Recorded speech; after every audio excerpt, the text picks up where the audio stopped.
Përshëndetje për gjithë shikuesit e Koha Vizionit. Pra do të flasim sot për qend apo për një video e cila ka qarkulluar këto ditë në rrjetet sociale e që ka qenë pra mjaft shqetësuese për të gjithë. Pra janë 4 klyrë të cilët pra shihet apo dyshohet se janë maltretuar. Mirë, po për të folur pak më shumë për këtë, këtu pranë meje kam edhe Ilza Ramadanin nga Fondacioni për të Drejtat e Kafshëve, me të cilën pra do ta diskutojmë më gjerësisht këtë çështje. Ilza, faleminderit shumë që pranuat të jeni me ne sot. Faleminderit juve që po e trajtoni këtë temë. Atëherë pra e pam videon, pra jam pamje mjaft shqetësuese, dije që deri më tashmë është bërë edhe autopsia, a keni arritur ta shihni apo të dini pak a shumë se çfarë thuhet në autopsi? Për momentin nuk kemi këtë informacion, e di që disa aktivistë dhe gazetare kanë kërku këtë informat nga Agjencia e Ushqimit dhe Veterinarisë, por në një debat televiziv kemi dëgju Sadiketën, cili është drejtori i mirëqenies së shëndetit kafshëve, pranë Agjencisë të Ushqimit dhe Veterinarisë, që e ka potencu që raporti i autopsisë është mjaft shqetësues dhe nuk ka të bëjë me shkelje, rast aksidental, shkelje me veturë të klëzhve, edhe nga fotot që kemi pa dhe video që kemi pranu, nuk ka shans të bëhet për një shkelje, sepse ndryshe kur ndodh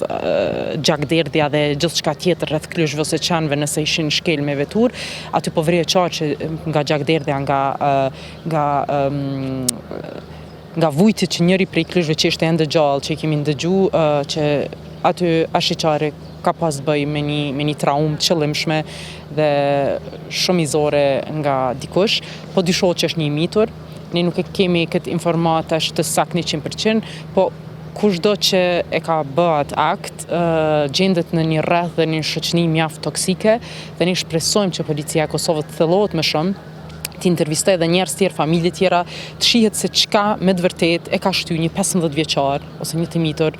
të bëj atë akt kaq barbar. Të ndaj 4 klëzhve të cilët janë edhe e dimni që klysht ose kafsh, që secila kafsh në moshë të re nuk është edhe e rrezikshme. Po edhe nëse kishin qenë të rrezikshëm qenë të ndacak që janë në disa pjesë qytetit, nuk është asnjëherë zgjidhje që të marrim në dorë ndonjë armë ose ndonjë thik ose çka do tjetër ose ndonjë shkop dhe të keq trajtojmë ata në atë mënyrë. Gjithmonë është mirë që të ftohet policia nëse ndodhin sulmet ndaj qytetarëve në një lagje, të ftohet të thirret edhe komuna e Prishtinës, e cila është mjaft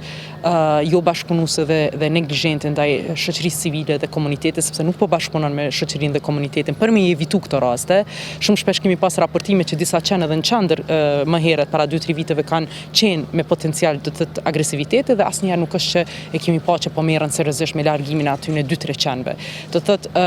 komuna e Prishtinës, të gjitha komunat në Kosovë e kanë për detyrë, do të thotë obligim ligjor që qenë agresiv, që bëjnë probleme në rrugë, t'i largojnë, në që mos vjen deri te një luftë mes njerëzve dhe qenëve. Po në anën tjetër unë besoj që këtë akt mizor që e kam bërë në lagjen, do të thotë në Hajvari, ka qenë edhe motivim tjetër, jo vetëm nga irritimi ose frika që e kam pas nga qenë. Do të thotë persona që bëjnë këtë trajtime ndaj kafshëve duhet të tjenë edhe synimi i shtetit dhe shoqërisë që të merrem më shumë me ata njerëz dhe me atë shoqëri ose me atë rreth atë lagje, sepse ka diçka më shumë aty. E dim që studimet e shumta e ndërlidhin mjaft mirë mizorinë ndaj kafshëve, që dikur përshkallëzohet dhe bëhet edhe përkthehet në shumë abuzime dhe krime ndaj njerëzve. Kështu që mos të harrojmë që të gjithë si shoqëri jemi përgjegjës kur diçka e tillë ndodh. Edhe pse qenë ndacak kemi në vendin tonë, në Prishtinë dhe në të gjitha komunat, është pikërisht për fajt njerëzit. Dhe institucionet tona nuk duhet me vënu gishtin tek qenë, sepse janë vetë viktime kësaj shoqërie dhe këtij problemi, po duhet ta vendosin fajin të vetvetja atyre që edhe në kontraktimin, alokimin e shumë projekteve të ndryshme dhe buxhetin mjaft të madh në gjitha komunat, edhe prapë po e kemi një situatë njëjtë dhe rezultate fare heq. Keni dalë në vend ngjarjes më njëherë pasi keni marrë këtë informacion dhe cila ka qenë ndoshta gjendja që keni hasur në ato momente dhe trajtimi po ashtu edhe nga organet kompetente? Për fat keq ne kemi marrë shumë vonë pastaj mesazhin e ndodhisë, pastaj kemi pa që disa aktivistë tjerë kanë shkuar tek vendi i ngjarjes. Ne personalisht, do të thonë personalisht dhe organizata nuk kemi qenë aty, por ne kemi ngrit më njëherë shqetësimin tek organet policore, e kemi dërguar një email ku kemi kërkuar më shumë bashkëpunim që ky rast mos lihet anash dhe mos trajtohet me thjeshtësi, po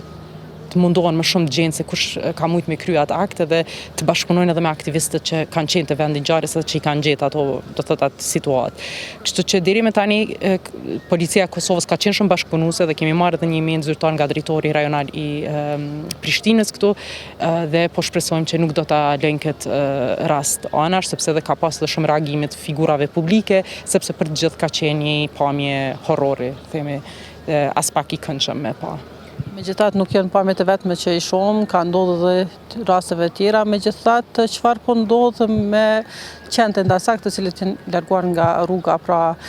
përmes komunës së Prishtinës nëpër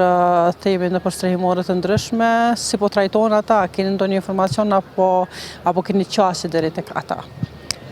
Për fat keq nuk kemi kurfar informate se çka ashtu ndodh me qentë e strehuar. Në një deklaratë fundit, kryetari aktual, zotëri Rama, ka cekë që dikun rreth 2000 qenë janë strehu, po mos të harrojmë që shumica e këtyre strehimoreve janë të jashtëligjshme, sepse nuk kanë licencë të Agjencisë të Ushqimit dhe Veterinarisë dhe në disa që i kemi vizituar ne, kushtet janë të papranueshme. Jetojnë kushte shumë të këqija dhe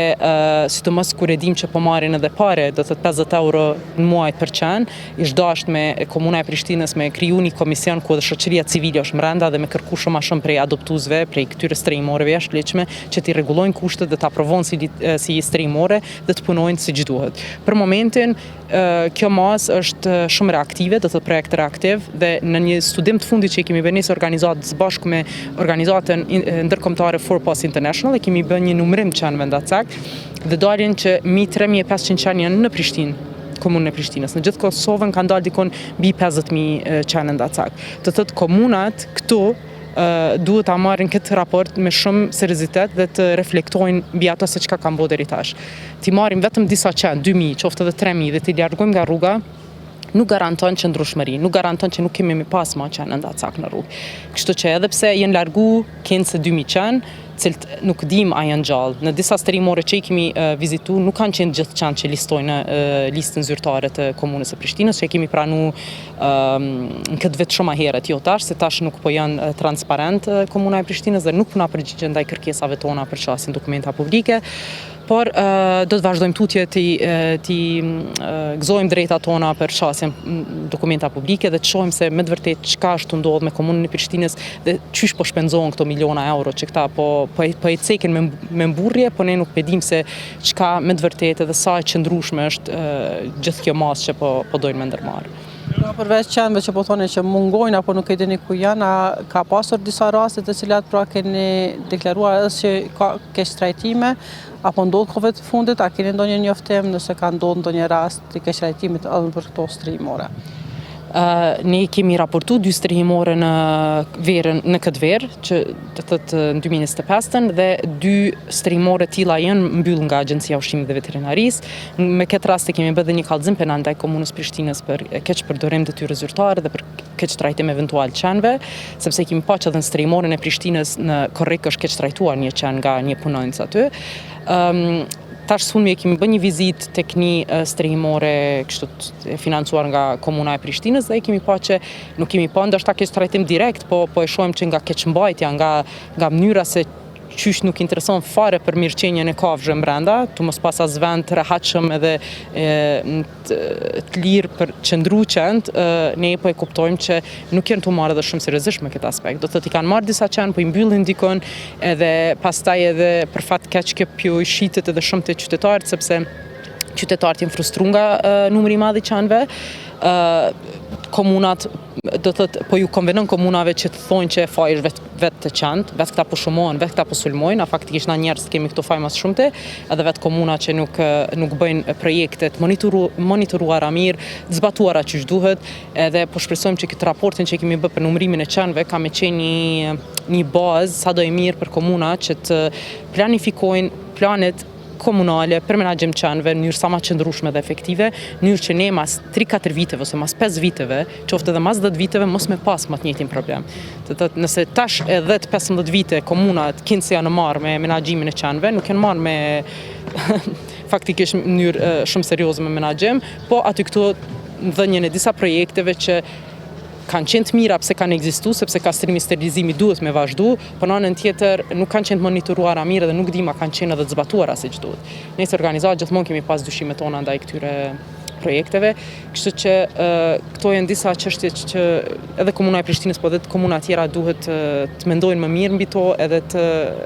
veprojnë sa më mirë, jo vetëm në favor qenve, po në favor edhe shoqërisë, që mos të kemi këtë probleme, të mendojnë më mirë dhe më qëndrueshëm për këtë situatë. Ilza, faleminderit shumë për gjitha këto informacione që ndahet me ne, duke shpresuar pra që rastet e tilla si në Ajvali pra të mos ndodhin, të mos përsëriten më. Po shpresojmë shumë edhe ne.